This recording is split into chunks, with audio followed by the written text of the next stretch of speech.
Have you ever noticed how China's presence seems to be everywhere lately?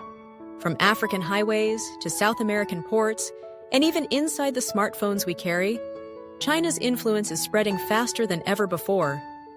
But as that power grows, so does the resistance. Countries around the world are beginning to push back. Why? What's really going on beneath the surface of this global power shift? Let's dive in.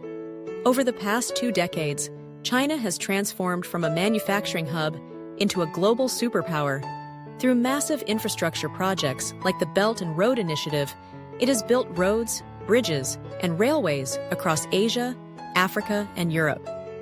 To many developing nations, this investment was a lifeline, filling in gaps where Western aid and institutions fell short.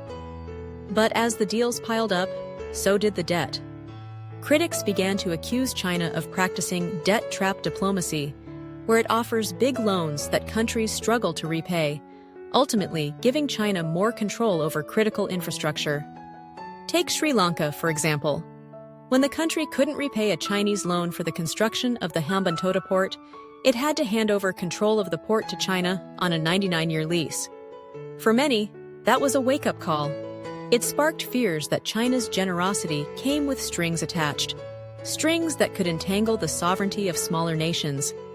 Beyond infrastructure, China's reach has extended into technology. Companies like Huawei and TikTok have become global giants. Yet, with their rise, concerns over data privacy, surveillance, and political influence have also emerged.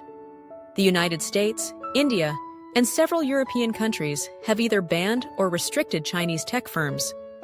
The fear isn't just economic, it's geopolitical.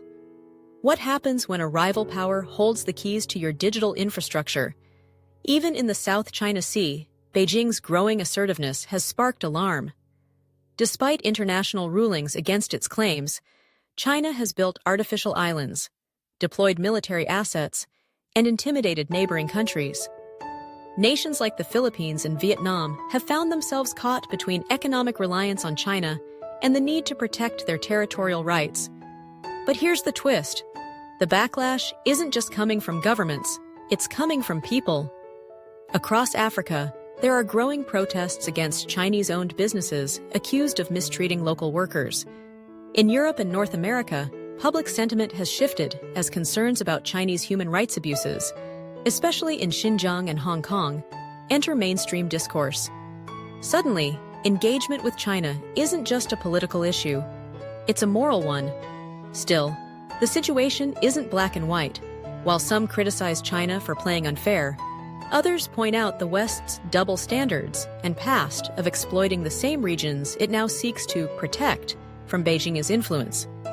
Many developing countries view China as a partner offering fast solutions, with fewer political lectures. So the world is left balancing how to accept the benefits of China's rise while avoiding the risks of dependency and compromised values. This global tug-of-war isn't slowing down anytime soon. The question isn't just whether China is rising, it's how the world chooses to respond. Will nations cooperate, compete, or confront? If you found this topic thought-provoking, make sure to hit that subscribe button. We dig deep into global shifts like this every week, breaking them down in a way that makes sense. And hey, don't just scroll on. Share this video with someone who loves understanding the big picture. Let's make sense of the world together.